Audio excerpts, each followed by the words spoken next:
Bismillahirrahmanirrahim. Assalamualaikum warahmatullahi wabarakatuh. Perkenalkan, nama saya Suryati, mahasiswa STIKE STB tahun jurusan S1 Keperawatan. Jadi, saya akan menjelaskan tentang konsep pengolahan obat dan pemberian obat kepada pasien. Yang pertama, pengolahan obat.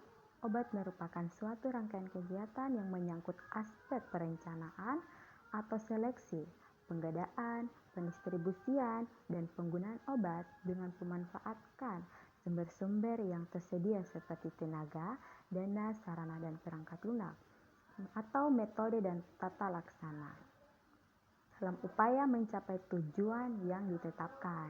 Kemudian, cara menyiapkan obat. Menyiapkan obat adalah salah satu tanggung jawab sebagai seorang perawat terhadap pasien. Kesalahan dalam perhitungan dan pemberian obat kepada pasien seringkali terjadi terutama pada perawat yang kurang berpengalaman, tetapi kita dapat menghindari masalah yang serius dengan mengikuti aturan dasar dalam pengelolaan dan pemberian obat. Berikut ini ada beberapa hal atau beberapa bagian yang mesti diketahui oleh seorang perawat dalam pemberian dan pengolahan obat. Yang pertama, mengetahui kebijakan dan prosedur rumah sakit untuk pemberian obat. Yang kedua, periksa instruksi dokter. Yang ketiga, mengetahui prinsip yang benar. Yang keempat, baca masing-masing label minimal 3 kali. Yang kelima, tanyakan kepada pasien atau keluarga pasien jika pasien tersebut tidak sadarkan diri. Dan jika ada riwayat alergi yang dialami oleh pasien tersebut. Kemudian, 7. Yang keenam, jangan biarkan adanya gangguan saat menyiapkan obat karena konsentrasi Anda mungkin akan terganggu dalam pemberian dan pengolahan obat tersebut. Yang ketujuh, jangan berpendapat bahwa bagian farmasi selalu benar. Lakukan pemeriksaan ulang terhadap obat yang diterima dari farmasi. Yang kedelapan, jangan pernah memberikan obat yang tidak memiliki label atau etiket. Yang kesembilan, bila masih ragu, jangan campurkan obat. Yang kesepuluh, jangan menggunakan kembali cairan ke dalam botol. Yang ke-11, selalu memeriksa identitas pasien sebelum memberikan obat tersebut. Yang ke-12, periksa ulang perhitungan obat. Yang ke-13, kenali antidot, terutama bila memberikan obat-obat intravena terhadap pasien. Yang ke-14, kenali kerja, efek samping, dan reaksi balik dari obat sebelum memberikan obat tersebut. Yang ke-15, selalu mengetahui waktu pemberian yang diharuskan bila berikan obat intravena. Yang ke-16, bila memastikan instruksi dokter, sebaiknya bicarakan hanya dengan dokter yang menulis obat tersebut. Kemudian, pemberian obat kepada pasien. Pemberian obat kepada pasien dapat dilakukan melalui beberapa cara, di antaranya oral, parenteral, rektal, vagina, kulit, mata, telinga, hidung, dan lainnya.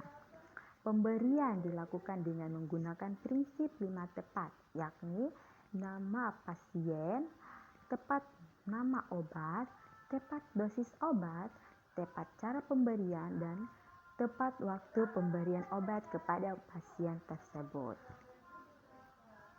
Kemudian, bentuk obat. Yang pertama, bentuk oral. Bentuk oral ini memiliki 3 bagian, yaitu tablet, kapsul, dan lozenges. Kemudian, yang kedua, bentuk topik. Bentuk topik ini memiliki 1 bentuk saja. Yang ketiga, bentuk supositoria. Di supositoria ini memiliki 1 bentuk saja. Dan kemudian, bentuk pessary. Yang kelima, bentuk cairan.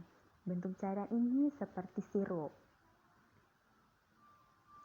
Kemudian pemberian obat pada bayi dan anak-anak.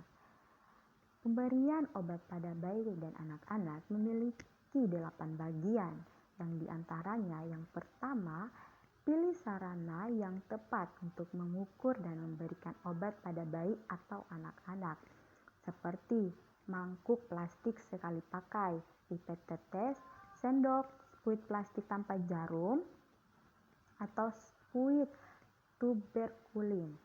Yang kedua, larutkan obat oral dengan sedikit air.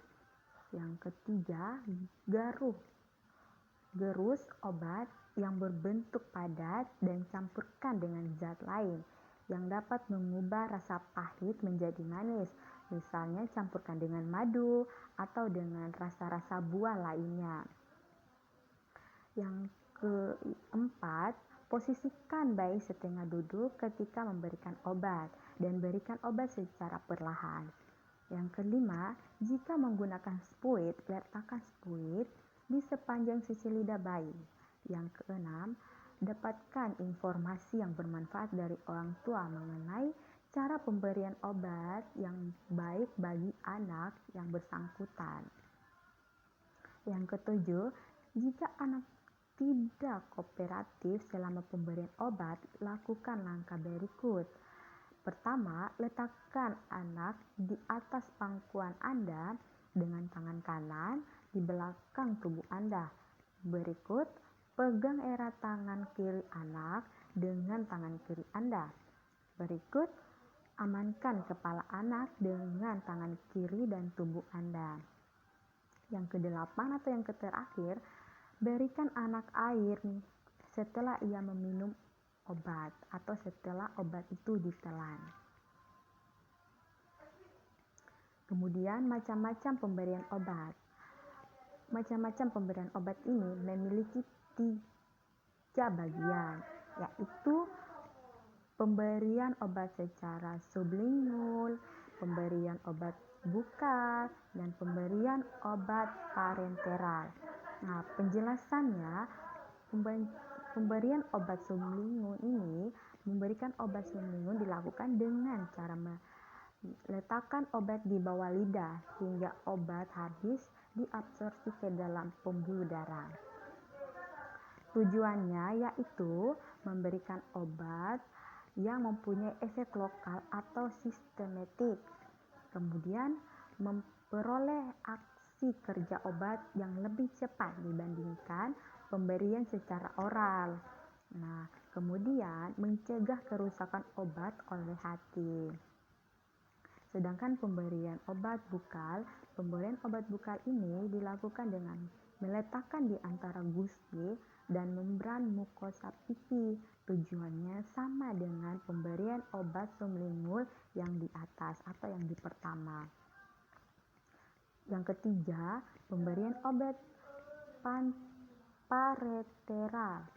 Pemberian obat parenteral berikut diberikan melalui pembuluh darah menggunakan spuit, yaitu dengan memberikan obat dengan menginjeksi ke seluruh tubuh, bisa dengan cara intrakutan, subkutan, intramuskular, dan intravena.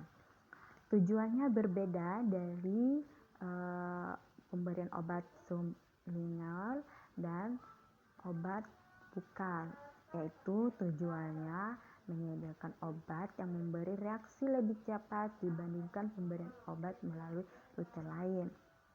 Jadi tujuan pemberian obat parental ini lebih cepat lagi dibandingkan sublingual dan bukal.